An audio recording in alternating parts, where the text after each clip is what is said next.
woke up at 7:30 a.m. today, so I still have enough time to prepare before my 9:30 a.m. class.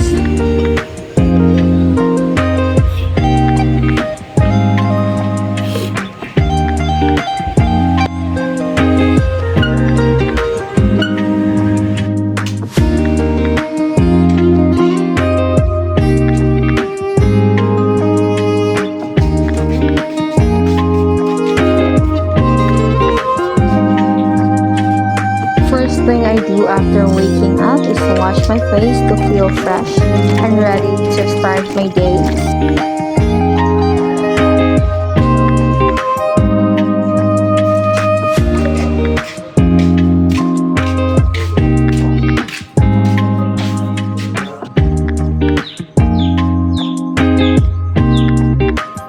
Before getting fully ready, I put my daily wash clothes outside to dry, as well as I do every morning.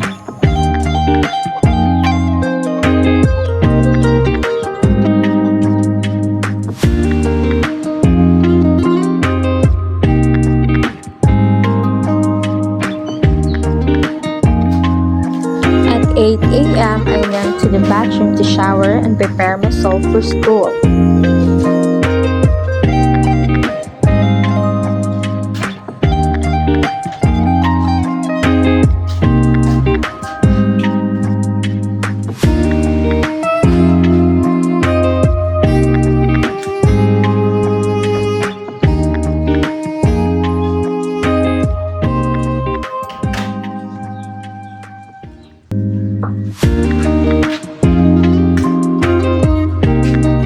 After preparing, I went to school, excited and ready for the day's lessons.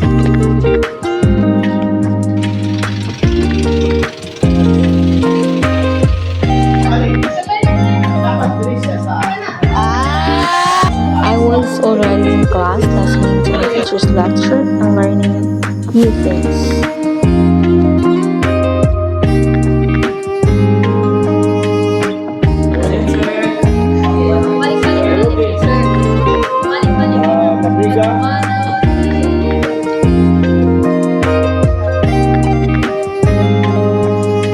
At 5:30 p.m., I went home after class. In the way, we even passed by some guavas trees.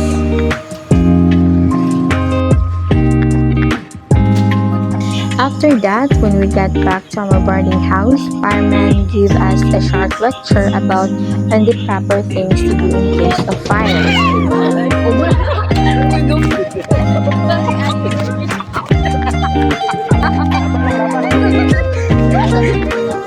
And I cook out dinner, simple but satisfying.